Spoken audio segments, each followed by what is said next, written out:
جب ایک قادیانی کو پہلا فورن منسٹر مقرر کیا گیا چودھری ظفر اللہ خان کو، برٹش نے سوچا کس طرح مسلمانوں کو کمزور کیا جائے، کیونکہ ہماری اصل جنگ جو ہے مسلمانوں سے ہے، ہندوؤں سے نہیں۔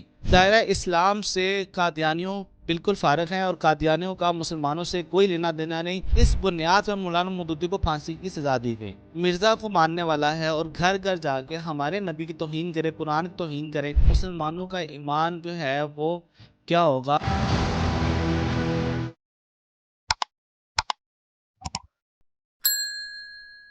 پاکستان ایک اسلامی ملک ہے، بار بار یہاں پہ ختم نبوت تحفظ کی کانفرنسز کیوں ہوتی ہیں، کیوں تحریک چلائی جاتی ہے؟ اس کی وجہ کیا ہے؟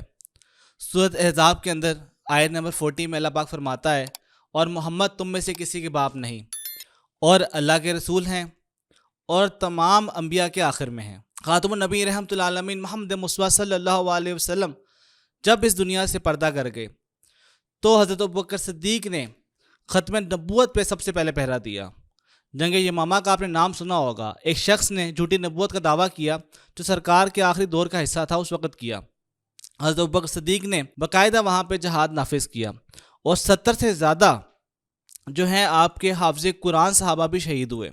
اس کے بعد پھر 2 دفعہ یمن کے اندر، ایک دفعہ نجد کے اندر، 2 دفعہ جو ہے وہاں پہ پھر نبوت کا، جھوٹی نبوت کا دعویٰ کیا گیا۔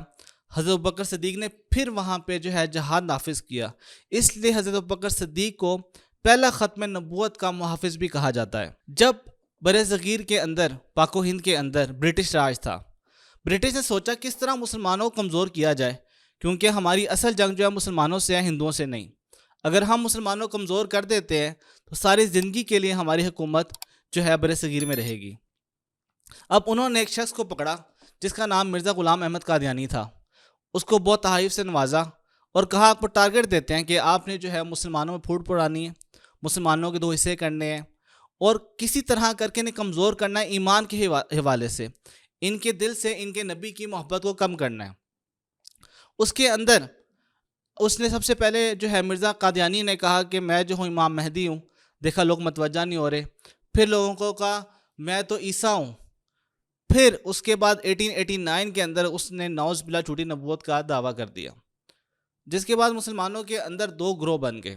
قادیانی دائرہ اسلام سے خارج ہے۔ 1934 کے اندر عطا اللہ شاہ بخاری صاحب نے ایک تحریک چلائی جس تحریک ختم نبوت بھی کہا جاتا ہے۔ ان کے ساتھ مولانا مودودی صاحب نے ساتھ دیا۔ پاکستان جب بنا تو بڑے بڑے عہدوں کے اوپر قادیانی کو بٹھایا گیا، جس کے اندر مذہبی جماعتوں نے بہت زیادہ احتجاجات کیے، اور سب سے بڑا احتجاج تب ہوا جب ایک قادیانی کو پہلا فورن منسٹر مقرر کیا گیا، چودھری ظفر اللہ خان کو۔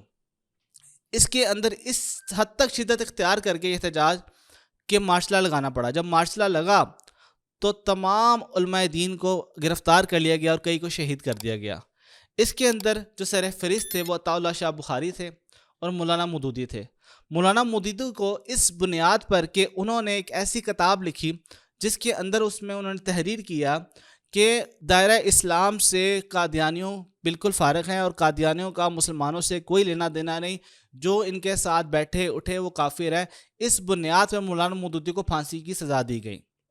جب آپ کو پھانسی کی سزا ہوئی تو پوری دنیا کے اندر، جس میں سعودی عرب، شام، مصر، انگلینڈ، تمام دنیا میں احتجاج ہوا کہ مولانا مودودی کو اس بنیاد پر پھانسی آپ نہیں دے سکتے، وہ بالکل رائٹ عقائد کے اوپر ہی بات کر رہے ہیں۔ تو 1953 کے اینڈ کے اوپر ان کی پھانسی کو منسوخ کر دیا گیا۔ آگے چل کے 1973 کے اندر جب پنجاب یونیورسٹی کے کچھ اسٹوڈنٹ ربوہ کی طرف ٹرین میں جا رہے تھے تو وہاں پہ انہوں نے ختم نبوت کے نعرے لگائے۔ ایسے ہی ربوہ کے اوپر ٹرین رکتی ہے تو وہاں پہ مرزئی اسٹوڈنٹ فیڈریشن کے لوگوں نے ان پر اینٹوں، لوہے کی سلاخوں، ڈنڈوں اور بیٹ سے سر پھاڑے اور کئی طلباء کو شہید کر دیا۔ اتنا شدید حملہ کیا یہ پورے پاکستان کے اندر پھیل گئی، اس حد تک شدت اختیار کر گئی کہ پورے پاکستان کے اندر، خاص طور پہ جیسے ہی وہ یونیورسٹی آف پنجاب کے اسٹوڈنٹ لاہور پہنچتے ہیں، احتجاج شروع ہوا، اور وہ احتجاج اس حد تک شدت اختیار کر گیا کہ وہاں پہ پھر 2 مجاہدین آئے، ایک کا نام قمر الدین سیالوی، دوسرے کا نام شاہ احمد نورانی تھا۔ شاہ احمد نورانی صاحب نے باقاعدہ طور پہ اسمبلی کے اندر ایک بل پیش کیا، جس بل کے اندر لکھا گیا قادیانی مسلمان نہیں، یہ دائرہ اسلام سے باہر ہیں، انہیں تبلیغ کا کوئی بھی اختیار نہیں، یہ اپنی عبادت گاہ کو مسجد نہیں کہہ سکتے۔ اس کی وجہ کیا تھی؟ اس کی وجہ یہ تھی کہ ظاہری بات ہے جو کچے ایمان والے ہیں یا بھی چھوٹے ینگسٹر ہیں جنہوں نے ابھی اسلام کو پڑھا ہی نہیں، جن کو محمد مصطفیٰ صلی اللہ علیہ وسلم کی تعریف کا نہیں پتہ، جب یہ لوگ وہاں پہ بتائیں گے یہ میری مسجد ہے، کوئی بندہ جاتا ہے مسجد میں، شیعہ وہابی دیوبندی تھوڑی دیکھتا ہے، وہ تو مسجد میں نماز پڑھنے جاتا ہے۔ جب کہ نماز پڑھنے مسجد میں گیا اور وہ قادیانی کی مسجد ہے اور وہاں پہ اس نے جمعہ پڑھا، جمعے کے اندر مرزا کی تعریفیں ہوئیں، سب کچھ ہوا، تو وہ سوچے گا پتہ نہیں کون سا نیک انسان ہے۔ اسی طرح جب تبلیغ کیا ہوتا ہے، اسلام کی تبلیغ ہے کہ ہم اسلام کو سپریڈ کرتے ہیں، اس کی بات پھیلاتے ہیں تاکہ آگے پھیل سکے۔